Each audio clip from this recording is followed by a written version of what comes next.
Hi வணக்கம் நண்பர்களே, எப்படி இருக்கீங்க எல்லோரும்? இன்றைக்கி எங்கள் ஊர் சைடு ஒரே மழையாக இருந்துச்சு. இப்போ ரொம்ப குளிர் அதிகமாக இருந்ததுனால ஏதாவது காரசாரமாக சாப்பிட்ணுன்னு ஆசையாக இருந்தது. சரி, ஓகே, இன்றைக்கி சிக்கன் எடுத்து மிளகாய் கறி செஞ்சுருவோம் அப்படின்ட்டு நினச்சி சிக்கன் எடுக்க போய் 1/2 கிலோ சிக்கன் வாங்கிட்டு வந்தேன். வந்துட்டு அது நல்லா நல்லா கழுவிடுங்க. தயவு செஞ்சு சிக்கன் எவ்வளோ கழுவுறீங்களோ அவ்வளோ நல்லது. மட்டன் நீங்கள் கழுவுறீங்க அதிகம் கழுவிடுங்க, ஆனால் சிக்கன் கழுவுங்க, நல்லா கழுவிடுங்க.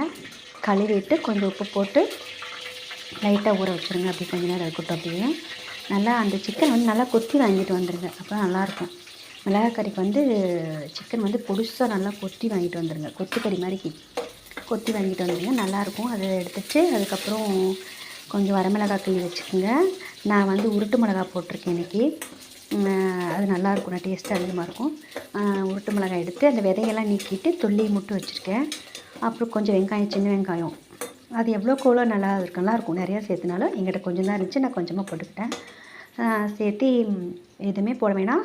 அடுப்பில் வாழை சட்டி வச்சு நான் கொஞ்சம் லைட்டாக கடுகு போடனா போட்டுங்க, ஏன்னு தேவையில்லை. அதுவும் போட்டுட்டு கருவேப்பிலை நிறையா போடுங்க. எங்கிட்ட கொஞ்சம் தான் இருந்தது. இன்றைக்கி மழை வந்தனால எங்கேயுமே வெளியில் போக முடியல, இருக்கிறத வச்சு மேனேஜ் பண்ணிட்டேன். கருவேப்பிலை கொஞ்சமாக போட்டு இந்த வெங்காயத்தை போட்டுட்டு அந்த விதையை எடுத்த தோல், இது மட்டும் தோல் மட்டும் போடுங்க, விதையோடு போட்டுறாதீங்க. தோலையை மட்டும் போட்டு நல்லா வதக்கிடுங்க.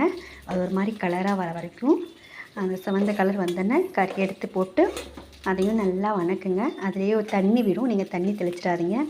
நல்லா தண்ணி சுண்டுற வரைக்கும் நீங்கள் வதக்கிட்டே இருங்க. அதுக்கப்புறம் வதக்கி முடிச்சுன்னா மூடி வச்சுருங்க. லைட்டாக தண்ணி தெளித்து விட்டு மூடி வச்சுருங்க. கொஞ்சம் நேரம் கழித்து லாஸ்ட்டாக லைட்டாக மேலே நல்லெண்ணெய் ஊற்றி விட்டு கொஞ்சம் 5 நிமிஷம் நல்லா வெந்ததுக்கப்புறம் லைட்டாக எண்ணெய் ஊற்றிட்டு 5 நிமிஷம் சிம்மில் வச்சுருங்க. அப்படியே நல்லா ட்ரை ஆகி செம்ம டேஸ்ட்டாக ஆகிரும், சூப்பராக இருக்கும். சாப்பிட்டு பாருங்கள். அதுக்கு அடிஷ்னலாக இன்றைக்கி நான் நேற்று தக்காளி ரசம் வச்சுருந்தேன். இன்றைக்கி என்ன ரசம் வச்சேன்னா, அதை பருப்பு தண்ணி ரசம்னு சொல்லலாம். பருப்பு தண்ணியை மட்டும் எடுக்காமல் இன்றைக்கி ஒரு டிஃப்ரெண்ட்டாக இருக்கட்டுமே பருப்போடு சேர்த்தி போட்டு ரசம் வச்சுருந்தேன். சூப்பராக இருந்துச்சு. பருப்பு நம்ம என்ன பண்ணுவோம், சாம்பார் வச்சு தண்ணி மட்டும் பிடிப்போம். இது அப்படி இல்லை, அந்த சாம்பார் பருப்போடு சேர்த்தி கொஞ்சம் ரசத்துக்குன்னே பருப்பெல்லாம் உள்ளே போட்டு தக்காளியெலாம் நிறையா போட்டு அப்படியே உள்ளே போட்டு வச்சுட்டேன். கொஞ்சம் புளியை கரைச்சி அதுக்குள்ளேயே ஊற்றிட்டு நம்ம ரசத்துக்கு என்னென்ன பண்ணுவோமோ அதெல்லாம் எப்பவும் போல் போட்டுட்டேன். கொஞ்சம் சாம்பார் தூள் ஆட் பண்ணிக்கிட்டேன் அதுக்கு. அதனால் செம்ம டேஸ்ட்டாக இருந்தது. நீங்களும் செஞ்சு பார்த்துட்டு கமெண்ட் சொல்லுங்கள். தேங்க்யூ.